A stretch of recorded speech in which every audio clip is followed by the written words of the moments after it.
ধন্যবাদ জ্ঞাপন কৰিবই লাগিব আমাৰ AICC সভাপতি মাল্লিকাৰ্জুন খাৰ্গে ডাঙৰীয়া, আমাৰ নেতা ৰাহুল গান্ধী ডাঙৰীয়া, প্ৰিয়ংকা গান্ধী ডাঙৰীয়ানী, KC বেণুগোপাল ডাঙৰীয়া, জিতেন্দ্ৰ সিং ডাঙৰীয়া, মনোজ চৌহান ডাঙৰীয়া আৰু আমাৰ APCC সভাপতি গগৈ ডাঙৰীয়া, আমাৰ CLP লিডাৰ অসমৰ দেৱবৰ শইকীয়া ডাঙৰীয়া, আমাৰ ধুবুৰী MP ৰকিবুল সেন ডাঙৰীয়া আৰু আমাৰ নগাঁও MP বড়ো বড়ো ডাঙৰীয়া।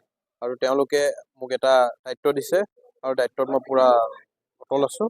আৰু আহি থকা দিনত মই চামগুৰি বিধানসভা সমষ্টিৰ পৰা আমি কংগ্ৰেছে জিকিম, সেইটো মই পুৰা দায়িত্ব লৈছোঁ।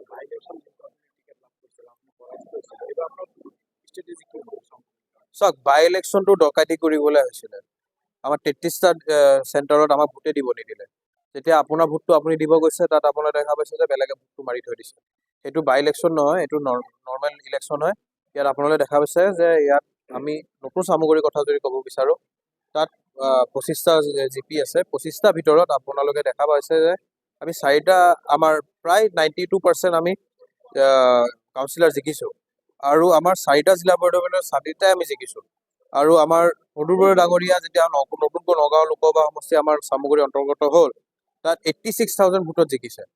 আৰু আপোনালোকে এতিয়া দেখা পাব যে অকল একমাহ ৰখক, একমাহ পিছত আপোনালোকে দেখা পাব চামগুৰি বিধানসভা সমষ্টিত গোটেই ৰাইজে কংগ্ৰেছৰ বুটাম টিপি বিজেপি বিধায়কক ইয়াৰ পৰা অনিৰ্দিষ্ট কাললৈ বিদায় দিব। কোনো বংশবাদ নাই।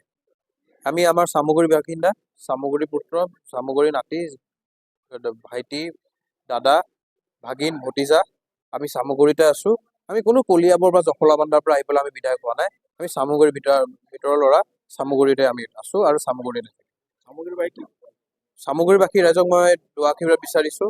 আপোনালোকে মোক যেনেকৈ ৰাস্তা দেখায় সেই ৰাস্তাত মই যাম আৰু আপোনালোকৰ হৈ মই কাম কৰিম।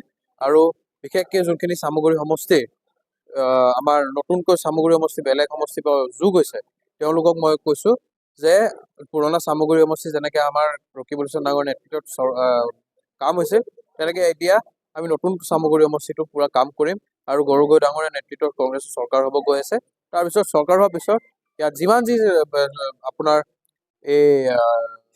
আপোনাৰ হেৰি কওক, ৰাস্তা কওক, চাকৰি কওক, সেইখিনি আমি আনি দিম।